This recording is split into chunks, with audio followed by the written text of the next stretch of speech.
এবার নিঃস্ব হচ্ছেন ঢাকাই ছবির নায়ক শাকিব খান। তাহলে কি ঘটনা তাই সত্যি, এবার নিঃস্ব হচ্ছেন শাকিব খান?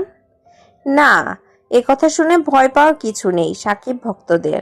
কারণ তাদের প্রিয় নায়ক আসলে বাস্তবে নিঃস্ব হচ্ছেন না। পদ্মায় নিঃস্ব নামের একটি সিনেমায় অভিনয় করতে যাচ্ছেন তিনি। বরবাদ সিনেমার অভূতপূর্ব সাফল্যের পর এই সিনেমার নির্মাতা মেহেদী হাসান হৃদয়ের নতুন সিনেমার নামই নাকি নিঃস্ব।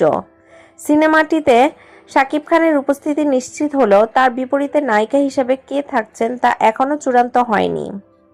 2027 সালের ঈদ উল ফিতরে সিনেমাটি মুক্তির পরিকল্পনা করা হচ্ছে এমনটাই শোনা যাচ্ছে। সম্প্রতি শাকিব খান নিজের সামাজিক যোগাযোগ মাধ্যমে একটি ছবি পোস্ট করে এই নতুন প্রজেক্টের ইঙ্গিত দেন। ছবিতে নির্মাতা হৃদয় এবং প্রযোজক শাহরিন সুলতানা সুমির সঙ্গে তাকে দেখা যায়।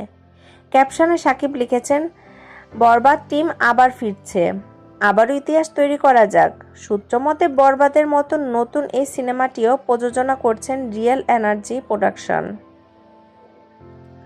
প্রযোজক সুমি এর আগে জানিয়েছিলেন শিগগিরই আনুষ্ঠানিকভাবে ছবিটির বিস্তারিত ঘোষণা দেওয়া হবে এবং এরপরই শুরু হবে শুটিং। এর আগে গত বছর রোজার ঈদে মুক্তি পাওয়া বরবাদ সিনেমাটি ঢালিউডে ব্যাপক সাফল্য পায়। শাকিব খান ওপার বাংলার অভিনেত্রী ইদিকা পাল অভিনীত সেই ছবিটির বক্স অফিসে 75 কোটি টাকারও বেশি ব্যবসা করেছিল বলে নির্মাতা দাবি করেন। ধন্যবাদ। যদি আমার ভিডিওটি আপনাদের ভালো লেগে থাকে তাহলে অবশ্যই একটা লাইক, কমেন্ট এবং শেয়ার করে পাশে থাকবেন। আর হ্যাঁ, আমার চ্যানেলটি সাবস্ক্রাইব এবং বেল বাটনে চাপ দিতে অবশ্যই ভুলবেন না। ধন্যবাদ।